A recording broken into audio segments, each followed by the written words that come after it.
Good morning, everyone, and hearty welcome to Geetika. It's a pleasure to have you here. It means so much to me in so many more ways at a professional level, at a personal level, having known Geetika and Tony for quite a while through Tony's sister Kitty. So it's a pleasure to have you here. And ostensibly, we are here to talk about your book, I Am a Soldier's Wife, and I'm not wanting to really dwell on uh, a lot of your personal grief, but having read the book, I think in more ways than one, it covers so many facets. Right, like my student said, it's about resilience, perseverance, grit, courage, and in many ways, in very subtle ways, it's also addressed a lot of issues that women face, a lot of issues that we face in life. So, one, if you could take us through that, and also how did you eventually get to writing this book and what brought this book out? Thank you, Naina. Thank you for the welcome. Thank you, Bache, for the kind words. And thank you to the audience for being here on a Sunday morning, acknowledging the presence of many, many old friends through the journey. Naina is one, connected through family and friendship, and Payal. And there are two Payals in the audience who have been through the journey with me. And Amit, of course, has been friend of Tony from school days. So thank you for being here. And about the book, it was not strategized to have those elements, but it just came together. I do think that everything that I have done ever is just an act of love. And I deeply believe that love makes the world go round and it guides your path. So when I started writing, I think I was just journaling because people did say that it helps to heal. And it just started like a cathartic process, and I thought it was for myself, but and it was never meant to be a book. I just actually, I've been a very fond wife. I've been a very I used to almost hero worship my husband. And there was a lot of adulation in our relationship. So I used to think from day one, I met him at 17, that he's a very special person because I thought maybe I look up to him. It is only after he went that I realized, for the year plus after that, before I started writing this book after 1.5 years, that every day there would be people in the house who had a story with him, who had something to say about him. And that is the kind of lives that he had touched. And that's when I realized that he was actually a very special person to very many people. And then I thought it's pertinent to, record, retell, and, like talk about my life with him. And like you see in the byline, it is life and love of Tony Lidder. Nowhere do I say loss. So it is about the life and love and the kind of love that he had to dissipate in the universe. So there's something that I need to share here, like you said, how Tony touched everybody's lives. I remember my daughter, she was in, I think, grade 8 or 9, and Tony and you had come up to Sanar, and we had spent a lovely day with them. And he was so, as always, a thorough gentleman, so impeccable, so charming, that even my daughter in grade 8, at the end of that evening, she couldn't stop gushing about Tony. So I think that's what, when you say he touched so many lives, he even touched her life at that young age. And she would go on about, Tony, sir, he was like this, he held the door open for me. And just that one day with him still gives me goosebumps. He made everyone feel so special. So yes, if he spoke to you, he made you feel like you're the only person he's speaking to. If he walked into a room, he actually owned the room. So that was the aura and he didn't need to be, a successful man for that. That was just the way he was. Success had nothing to do with this aura that he had. So I will, like I said, briefly touch on the fateful day of the 8th of December when you lost Tony. And I remember watching you there at the cremation with this quiet strength and fortitude. But what's even more remarkable is that despite your personal tragedy, you found time to go and spend time with General Rawat's daughters. You attended the funerals and cremations of other people who had lost their lives in the same fateful crash. That's something that I don't think anybody else, very few people in the world would be able to do. So where did this strength and this ability to put aside your personal grief and be there for others come from? That's really, really remarkable. Thank you for that. And I've heard a lot about this incident of in the follow through to go and within few hours go and attend other cremations when you yourself are so raw right there. But I do think that, it's all about that survival mode when it kicks in, and then you just start responding to whatever stimuli are there. At that point in time, that day we had an incident. Today we have a journey. Today I can still talk about how the journey has been and how and what gave me strength. At that time there was no thought about it as such. It was a reflex reaction.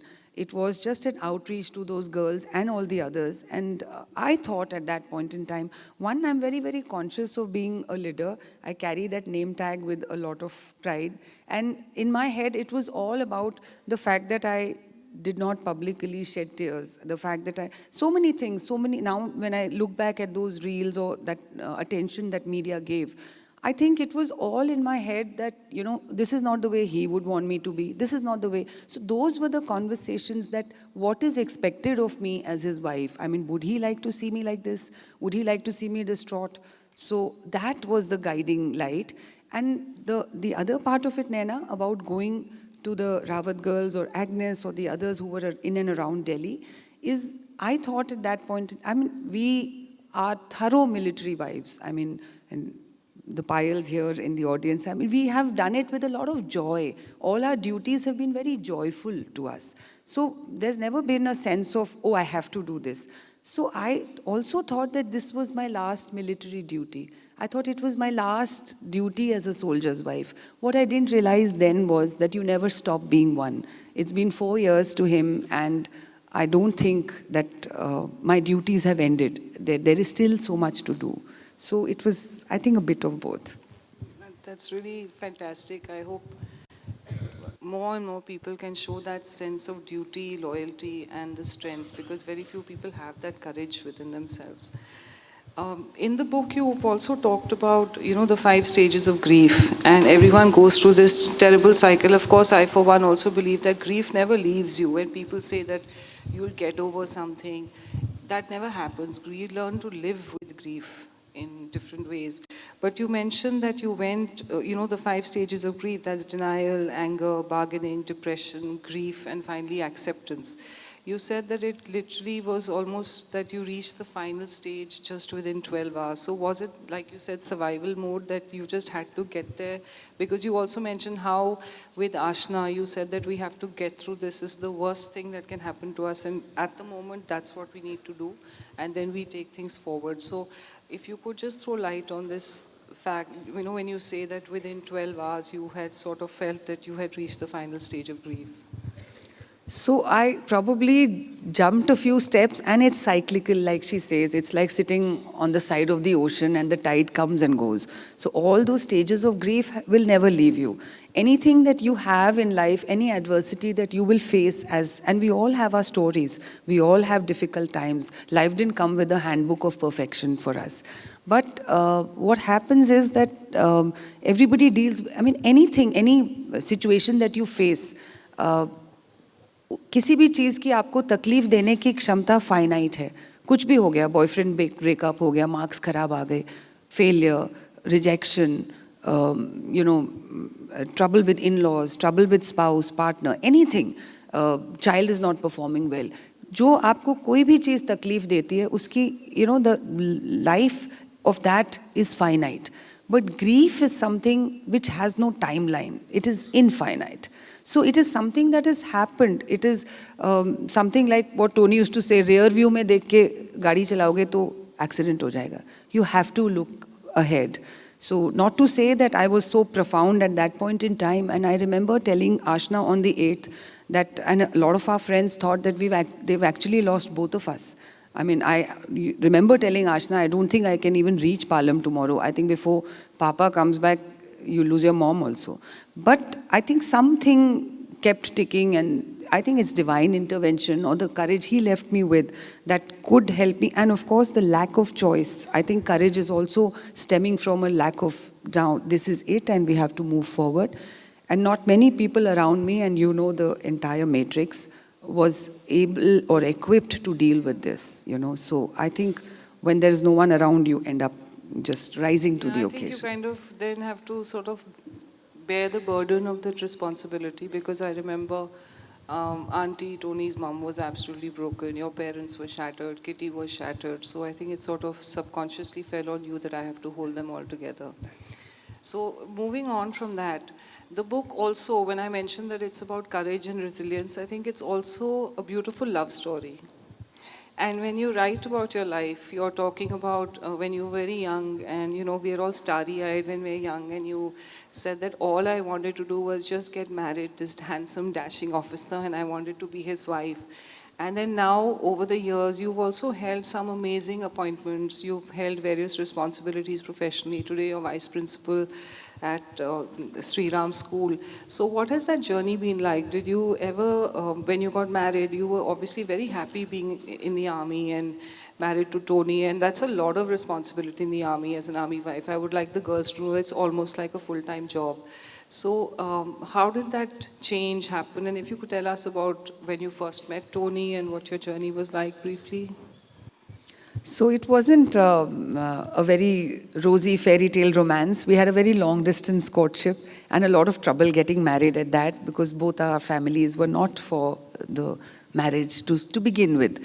And so it was so hard to just get married that I thought I've reached the final goalpost of my life. But yes, at 22 and a half, all I wanted to do was to be that perfect army wife. And since I had finished my MBA and I had got a campus job I had a job from campus in Indian Express, I just continued working because he was posted to some places where I could continue working.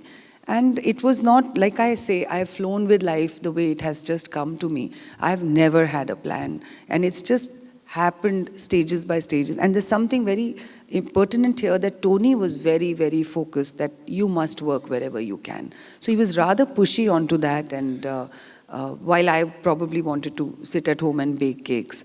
So I think we were working to a divine plan that maybe he knew, or maybe someone up there pushing the buttons knew that one day this will be all that I have. So hence the journey, I think if you look back in hindsight, just has unfolded itself chapter by chapter. So you mentioned, you said that someone up there, and I think a recurring thing in your book is, of course, how you are a firm believer in destiny.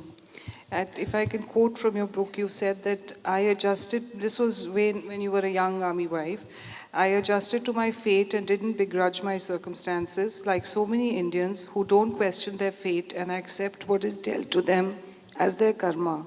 I believe this comes from our belief in the Bhagavad Gita, which teaches us to embrace our circumstances and always be grateful. So you've also been, you come across as someone who's very spiritual, very devout, and you have a firm belief in the powers above. So you've always been like that, or was there a turning point in your life when you turned towards maybe God and spiritualism? So essentially, like, I'm a Sikh girl, but for some reason, my mandir has always had everything. It's got the Ganpati, maybe I studied in Pune for a while. I've been very ritualistic, I've been very religious, and I'm a basic believer. I am that girl who will wear that yellow suit on a Thursday and find a black dog to give a yellow laddu to get married. I mean, while doing MBA. So people will laugh, but it gives me strength and it gives me faith and belief. So I've been the one who's fasted 3 times a week, always. And especially when he's in field, it'll be this fast has come up, and I've done it. And I've done it because it gives me strength. And strength can come from anywhere.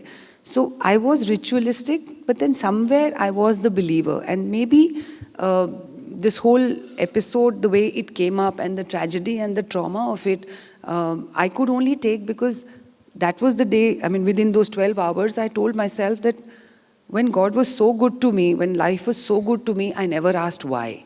So now that this has happened, I have no right to ask why. There are no whys.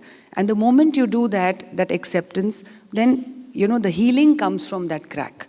So in that way, but the shift to being spiritual has definitely come after this. I do feel that everything, I mean, the fact that you and me are sitting here, it is because it was meant to be.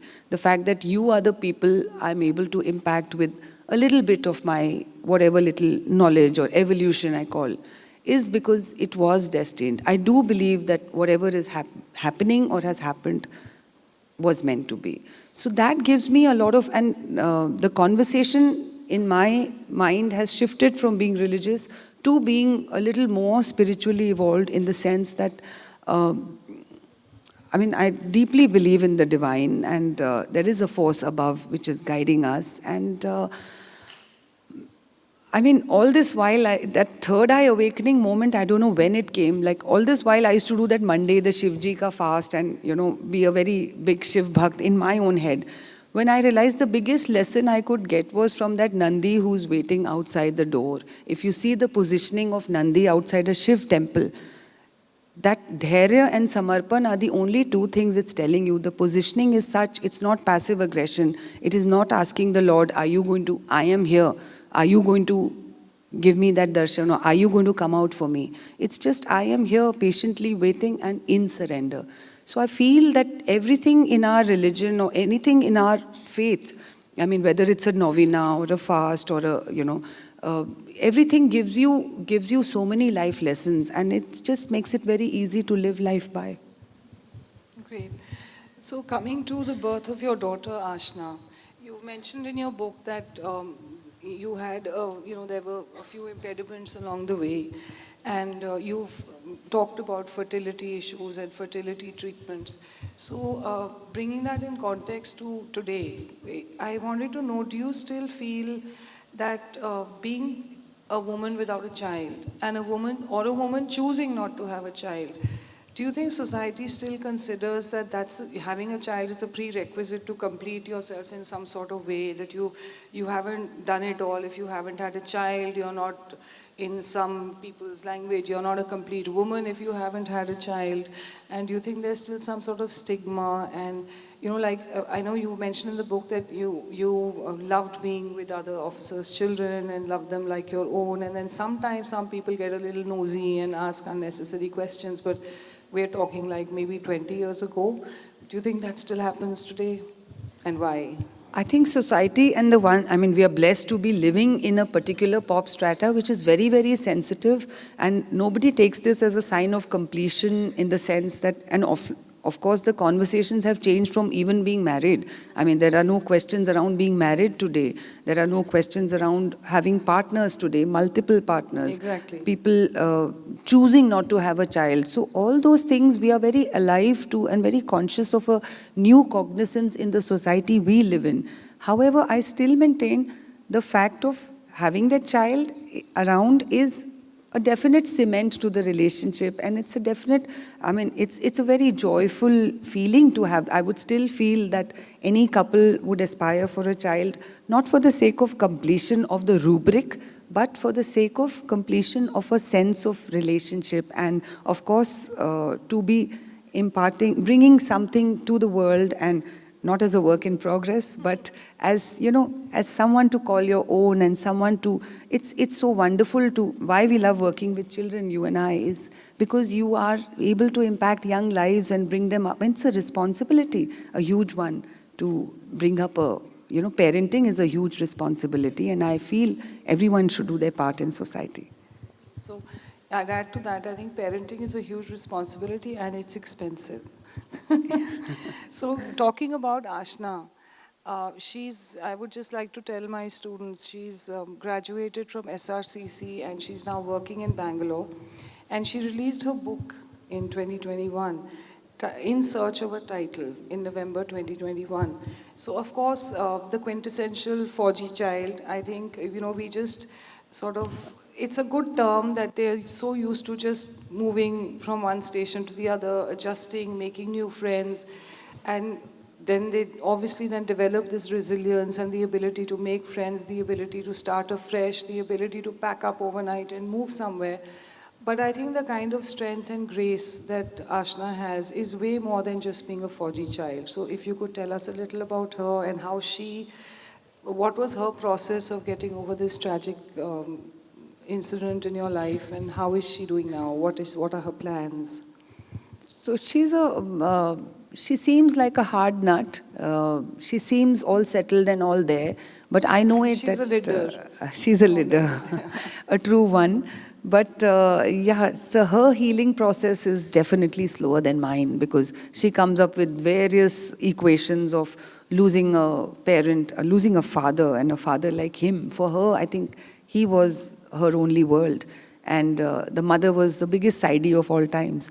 So I think she will still take her time to heal, and it's back and forth. And definitely she misses the privilege of a conversation with a parent. So that is the most powerful thing that she says, that I don't have the privilege of that conversation, of that decision. But having said that, and she's got these equations that if I was 2 and 3, it's easier because, you know, you don't know what you missed. If I was 20 plus, it's easier because he's led me into the world that much. That 16 was probably the hardest because so we have these constant conversations. But I must say, one, that she, again, like the mother, carries this leader tag to the T, and she also believes in it. And but the second thing is that our own relation has really changed after this. Because I was the mother, and I was the one who's saying, clean your cupboard, clean the bathroom, the whole checklist is not done, and we always were daggers drawn. She's become a friend after that. She's become almost like like a partner. Like I have to download my day to her. So we've changed in our relationship, and I'm proud of her for that. And she's conscious of money that she spends. I'm proud of her for that. Because not to say to take it to a level that she asked some of my friends the next day that, and she went and cancelled her tuitions and told all those people that my mother can't afford this tuition now. So we've been through some very hard days and some horrible nights.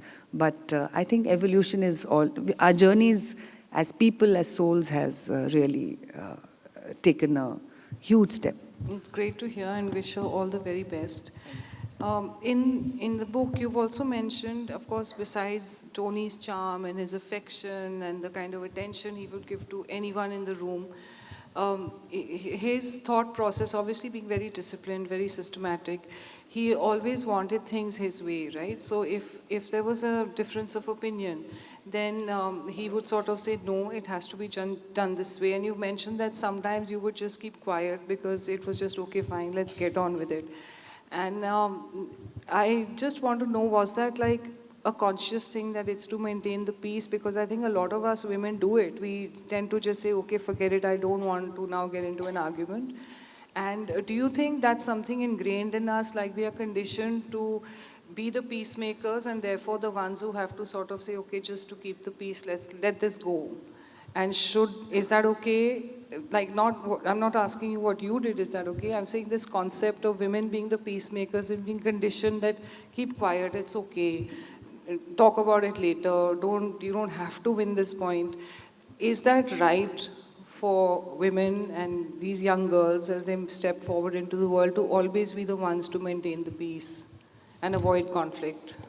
So I wouldn't say conditioning. I think it came from a place of deep love, almost like I said, adulation. I'm a validation person. Since I grew up to him, and a lot of our coursemates used to say that Geetika looks at Tony after she says everything. It's in our initial years, because probably I would just wonder if this was the right thing to say or this was the right thing to do. But along the journey, he gave me so much love and so much confidence. Your confidence actually comes from your spouse. If you have a good partner, you grow in many, many ways. But you also, it's wrong for us not to be conscious of the faults of our partners. As in for our parents. Our parents are not gods, and neither are our spouses or children. So it's a state of consciousness that this is the way he is. And it's like that Shivji ka gussa, wo aata hai aur chala jata hai. Since I was a Shiv Bhakt, I always had that analogy. So it is one way of buying peace. Second thing, it's also a function or a byproduct of being a type A personality. Like men who are, they set high standards for themselves, are excelling or are, very exacting in what they want of themselves, of the situation, of the environment, will always be prone to a nature like this. So I think it is, and I'm an easy person anyway, I have all the patience in the world, so it was easy for me to do that. And yes, my daughter was growing up to be a feminazi, which he used to keep saying that, I don't know, what kind of a boy is going to marry this one? Because, and these were the fights on our dinner table just a month or two before he left, was because she used to keep saying, how did you talk to her like that? Why must she do this? And it was for me to say that I'm doing this joyfully. Mera koi atyachar nahi ho raha hai, that I like to serve and this is the way I am. And so it was a very difficult time in her life because she is exact opposite, that you are not supposed to talk to anybody like that. So, but patience is, I think patience cements any relationship, and marriage needs the most. In fact, I learned it somewhere I do think it's an adult population, but in our college we used to have a very powerful speaker called George Judah.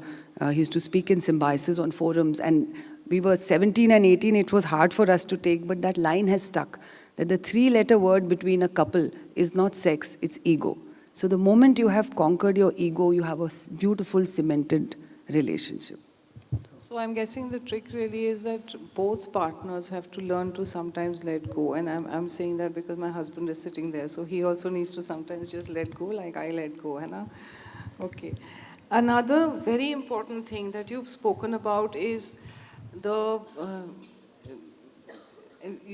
lack of financial knowledge that you had when Tony passed away. And I think for girls, financial literacy, like today, we talk about it in schools. People are trying to get financial literacy into schools. What was that experience like? And then you also mentioned that after that, there were certain plans set out by the army in terms of making sure that the ladies knew what are the finances involved, where's the money, what are the investments. So how was that experience? Because coupled with dealing with everything that you were dealing with, life does have to go on and bills have to be paid. So what was that experience like, and what was the learning from it? No, one biggest fallout of being in the survival mode is roti, kapda or makan. That's the second or the third thought after you are faced with this grief is, okay, what becomes of me and where do we go from here and how is lifestyle going to be? It's an essential conversation and not a bad one. But I mean, for being all that educated working woman that I was, the third or fourth day after the last rites, when the people from office came and there were some, financials to be done, and I remember somebody asking me, sir, ki salary kis bank mein aati thi? And I did not know that.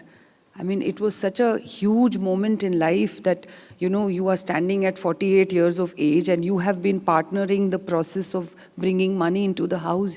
You don't even know what is the difference between an FD and a mutual fund, and where is the mutual fund, and in a situation. And you don't have to lose your husband to be financially literate. I mean, you should anyway, and you don't even have to have higher degrees. I mean, anybody and everybody should know something about finances, because we really struggled.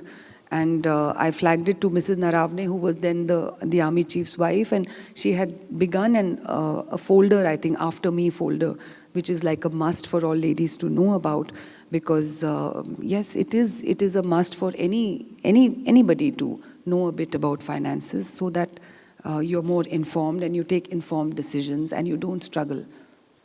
Because I think money discussions are very awkward in most Indian homes. Parents don't want to discuss money with their kids. Parents, spouses definitely don't. spouses, Yeah. and definitely Indian women, because many a times I remember Tony coming on chutti from his field posting, and earlier actually 15-20 years of life there is not much money to save anyways. So where are the savings? Because there's no talk. You're barely making those investments. But life had been kind to us, and we did have some money which was well earned through 3 foreign postings and things like that. So every time he would try to say, okay, now I want to sit you down and tell you this. It's an uncomfortable conversation. An Indian woman will always say, acha, ye faltu ki baat mat karo. Haan, dekh lenge, haan, kar lenge. So you have to address that elephant in the room, and you have to have that conversation. It's not, like negative bolte bhi nahi hai. It's a very Indian thing. So I think that skeleton must come out. How much time do we have? Okay, great. So as an army spouse, you've had to, over the years, you've sort of given up assignments every time you had to move, willingly, of course.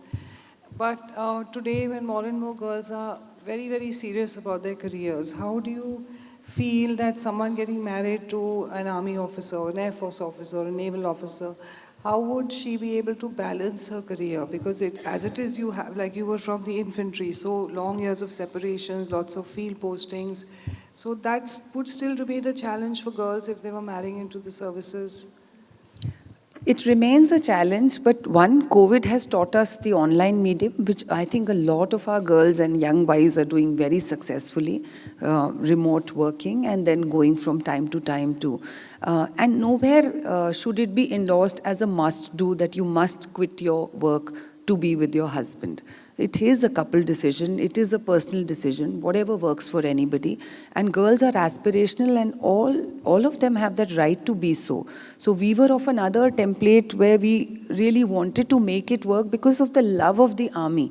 So, we never wanted, end of the day, if you miss a particular station, it is your slice of life you're missing, no one else's. The station is not missing you, you are missing that station. So if you think of it in that light, it is what, and how many of us have the privilege of being able to plow back in the society in that way? It is the military spouse who has so much of work to do in this space. Nowhere else you can work in the civil, in any organization, and spouses have nothing to do with your work life. But here, that partnership is so beautiful that if it comes from within, if it comes naturally, congratulations, please carry on. And if it doesn't, then people are doing enough of staying in metros and working and continuing on their career paths, which is also correct. One last question.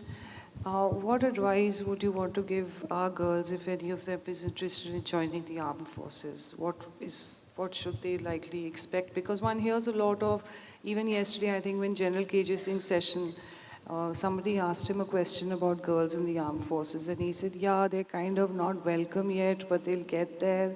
So of course there are lots of girls in the services today. So just a brief of what they would expect and how it's like, and I know it's a wonderful life, but if you could talk to them a bit about it. Being, if you're entering the forces as a military spouse, then of course there is a different charter totally, and there is nothing more beautiful than that journey. But if you're wanting to don the uniform yourself, then the challenges are manifold, because along with being a woman, you have to, and today, that age has gone when they used to be treated rather well with kid gloves, that, they are lady officers. Today, we don't even say they're lady officers, they're officers. And they are, liable to go at any far-flung post. They are, they have a tough life, and they have high standards of fitness and high standards of training. And I'm sure, there is enough army military presence in the Hisar military station for you to see that, they're there everywhere. And but it's apart from the glamour, it is a tough and a very it's a beautiful journey, I would say. Even while it's tough, the the takeaways are plenty. So before I throw this open to the house for questions, I think to sum up really your book, like I said, a love story, a tribute to Tony, a fantastic insight into your journey, and it sort of seems to come full circle where now you are a full-time career woman working as vice principal in Sri Ram, and the pain, of course, is always there. But I would want to just read a little bit from your book where you've talked about grief, and then a beautiful line where you've said about something about Tony. So if you'd allow me and give me that privilege. Tragedy is too cruel, raw, and hurtful. At times, grief engulfs our entire being in a way that you feel nothing of your own consciousness. There is no hunger, thirst, emotion, nothing. An emptiness gnaws your insides. All you feel is hopeless, helplessness, and pain, and nothing in life ever prepares you for this. But then there's something remarkable that you go on to say, and you say, so for now, there is no moving on from Tony Lidder, there is a moving with. And I think that's just beautiful. So thank you so much. Thank you for that. Very sweetly brought out. And that's the last question. Yeah. Sorry? That's your last Yeah, question? that's my Okay. last question. So Anything you'd like to say? Yeah, I wanted to end with something that I like. I mean, it's a couplet which used to hang on my wall. I mean, self-fulfilling prophecy maybe used to hang on my wall when I was in college in my hostel room, and that's a powerful thing I go by. But I do believe that acceptance brings healing, and I really believe in the the wabi sabi way of life, that scars are beautiful and everything is transient and impermanent. So the imperfections that we have, and imperfection in our life can also be embraced. That grief can also have, you can look at your grief in the eye and you can own your grief, and you can wear it like a medal, like I wear his medals anyway on my chest whenever I go for military functions. Wow, that's so great. it's allowed. So but I'd like to end with that couplet, which is always there for him. That, and I think that time I was 18 and a half, and it still holds true. मुझ में जो कुछ अच्छा है सब उसका है, मेरा जितना चर्चा है सब उसका है, मेरी आंखें उसके नूर से रोशन हैं, इन्होंने जो कुछ देखा है सब उसका है, जितनी बार मैं टूटा हूँ वो टूटा था, इधर उधर जो बिखरा है सब उसका है, मुझ में जो कुछ अच्छा है सब उसका है. Beautiful, really beautiful.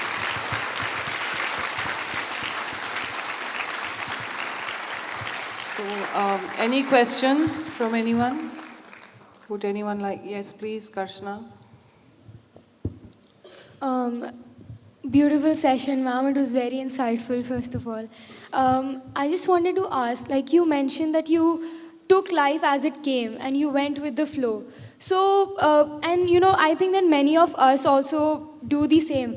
However, we're told to have a plan for the future. So, is that something that you would recommend? Because I love going with the flow. But, I've always been told to have a plan for the future.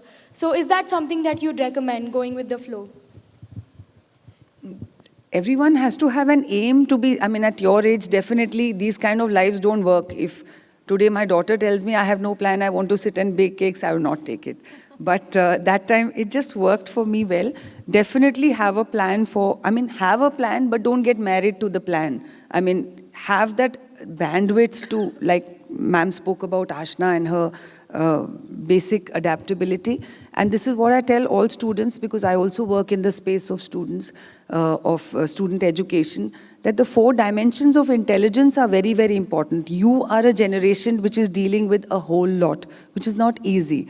So earlier when we were growing up, I think our parents focused on IQ. What is our cognitive ability? How intelligent are we? I mean, how much can we process data, and how much can we, it was all about marks. And as we grew a little more into our work life started, it became about, EQ and emotional quotient, and can you regulate your own emotions? Like today's day of, we've seen just the last week news was full of suicide cases, and every day we have something like that happening. So then it became EQ.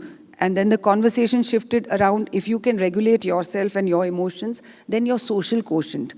Good jobs, good careers were all about society and how you make a foray into your, like how you deal with social quotient. But today for you and your ability to make a success out of your life, more than the plan, have an adaptability quotient, adversity quotient, so that you are adaptable to, it's good to have that plan, but if, have that bandwidth to change your plan as and when. Adaptability and adversity. Thank you, ma'am. Thank you.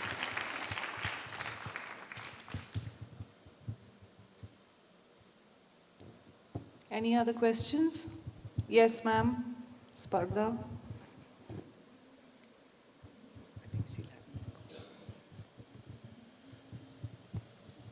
Good morning, ma'am. Good morning, Mrs. Lidda. Indeed, a beautiful session. What I wish to not really ask, but want to re-know is that you had mentioned that how you and Brigadier Lidda were in a relationship since a very tender age.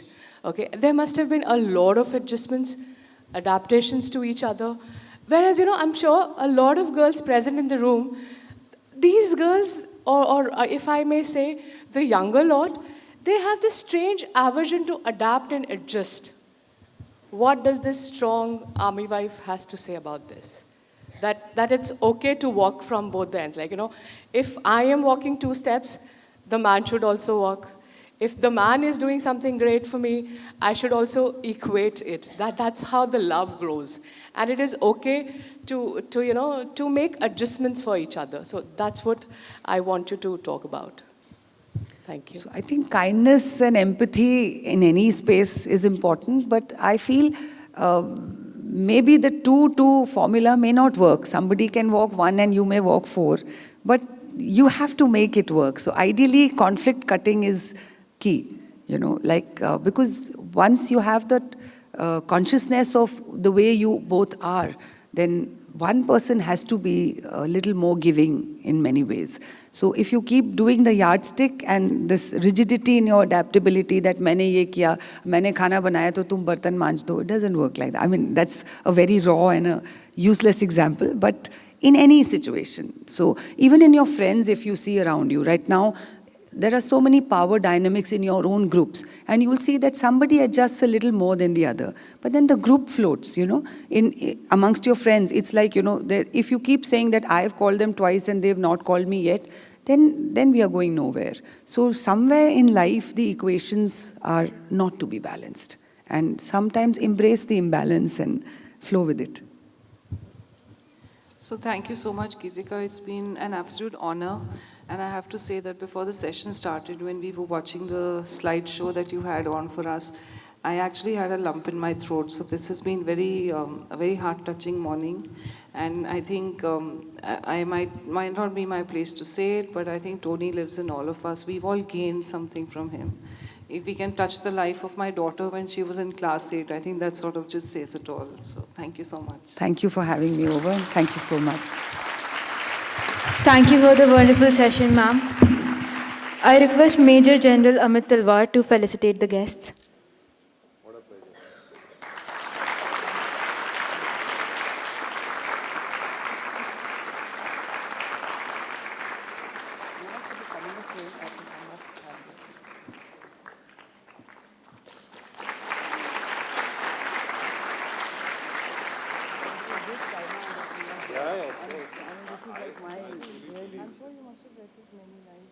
Yeah, that's the...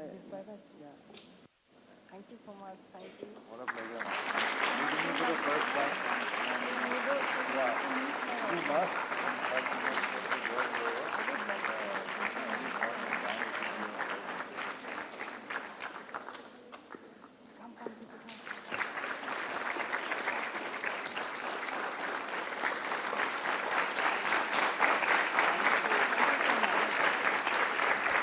Thank you, sirs and ma'ams. We would be delighted if you could leave a message for us on the literary canvas and then proceed for the book signing. Thank you.